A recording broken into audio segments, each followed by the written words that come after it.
ચટણી માટેની સામગ્રી બધી તૈયાર થઈ ગઈ છે. બધી તૈયાર. આપણે મિત્રોને વાત કરી હતી કે ચટણીની રેસીપી તમને આપશું.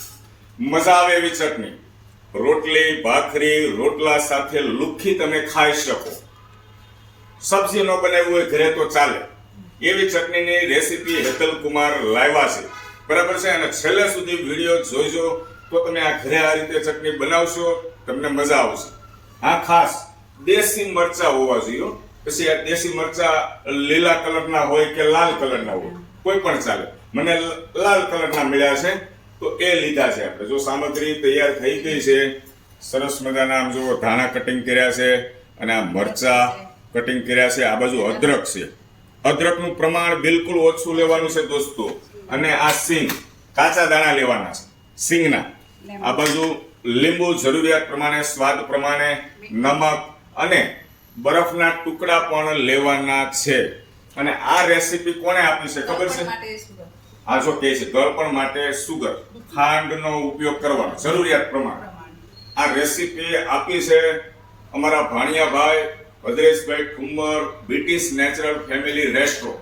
બહુ મોટું કામ છે એ લોકોને, તમને ખ્યાલ છે. અવારનવાર તમે જમવા પણ જતા હશો. એને આ રેસીપી આપી છે. જોરદાર ચટણીનો ટેસ્ટ મને ત્યાં આવ્યો. અને ત્યાં ચટણી મેં કોલેજન સિંગદાણા મંગાવ્યા અને એ ચટણી મિક્સ કરીને ખાધું. કોલેજન બહાર ખાવાની મારે જરૂર હવે નહીં પડે એવું મને લાગે છે કે ચટણી ઘરે બની જશે. છેલ્લે સુધી વિડીયો જોજો, ચટણી કેવી રીતે બનાવીએ છીએ. છેલ્લે સુધી આ હેતલકુમાર બતાવશે. વિડીયો થોડોક લોંગ થશે પણ તમે જરૂર ચોક્કસથી આ રીતે ચટણીની રેસીપી પ્રમાણે પ્રયોગ કરજો. એકદમ ટેસ્ટફુલ બનશે. તમે જો જોરદાર બનશે. આવી બધા જ બનાવશે આ રેસીપીથી જ. સો પાણી ફેરવી દીધું, ફરી તો બોલો તો. આવી બધા જ આ રેસીપીથી બધા જ ચટણી આવી રીતના જ બનાવે છે. ઘરે ઘરે મારી બહેનો અને માતાઓ આ રીતે બનાવતા હશે. તો મારા વાઈફ કહે છે બનાવે છે, સાચી વાત છે. પણ હું મારા જ ઘરનું કહું ને તો ગ્રીન ચટણીનો મને જે રેસ્ટોરન્ટમાં ભદ્રેશભાઈ ઠુમ્મરને ત્યાં જે ટેસ્ટ આવ્યો ને એ ટેસ્ટ મારા ઘરે નથી આવતો. એટલે મેં ભદ્રેશભાઈને કીધું કેવી રીતે બનાવવી કે જેથી કરીને ટેસ્ટ આવે, બધાને કોમન લાગશે. બધાને એમ થશે કે આવું તો ભાઈ ઘરે બનાવીએ છીએ. તમે બનાવો છો એ વાત સાચી. આની અંદર સામગ્રીમાં કોઈ નવીનતા વાળું નથી.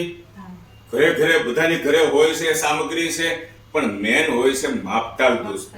કેટલા પ્રમાણમાં મરચાનું પ્રમાણ લેવું, કેટલી ક્વોન્ટિટીમાં ધાણાનું પ્રમાણ લેવું, કેટલી ક્વોન્ટિટીમાં આદુનું પ્રમાણ લેવું, કેટલી ક્વોન્ટિટીમાં સિંગદાણાનું પ્રમાણ લેવું અને કેટલી ક્વોન્ટિટીમાં આપણે બરફના ટુકડા એડ કરવા. આ બધું માપતાલ હોય છે. હવે તમે સમજી લો, ધાણાનું પ્રમાણ વધારે હોય, ધાણા વધી જાય તો પણ ટેસ્ટ ન આવે, ચટણી સારી ન બને.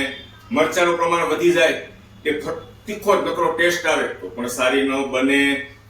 તીખી, મીઠી અને ખાટી ત્રણેય ટેસ્ટનું આમ સમપ્રમાણ લાગવું જોઈએ. દાણાનું પ્રમાણ પણ વધી ન જવું જોઈએ.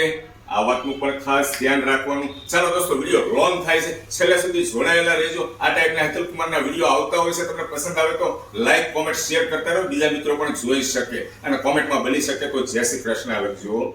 આમાં કંજુસાઈ નહીં કરતા. અહીં સુધી તમે વિડીયો જોયો તો જય શ્રી કૃષ્ણ તો ખાલી લખજો, બીજું ન લખો તો કાંઈ નહીં. ચાલો ફટાફટ ચટણી બનાવશું દોસ્તો. ચટણી પહેલા આપણે પીસી લઈશું. બરાબર છે? ચાલો પીસો. હું માથે જ ઉભો છું, ભૂલ નહીં થવા દો. આટલી ભૂલ નહીં થવા દો. આ તમારો મિત્ર, ભૂલ નહીં થવા દે. બરાબર પીસવાનું છે. અને કેવી રીતે પીસવાનું છે ખ્યાલ છે ને? બસ ઈ તો ન કેવું પડે, એટલું તો આવડતું જ હોય ને.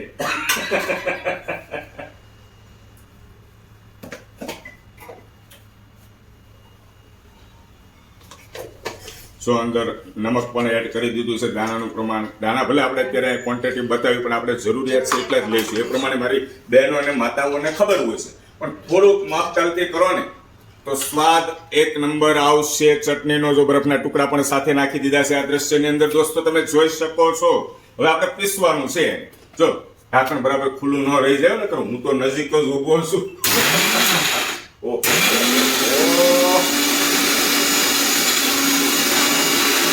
જો ભૂલાઈ ન જાય, 80% પીસવાનું છે. કેટલા ટકા? 80% માપતાલથી હો દોસ્તો. અને સુગર એડ કરવા અંદર આપણે સાકર યુઝ કરીએ છીએ તો સાકરનું પ્રમાણ થોડુંક અંદર એડ કરીશું.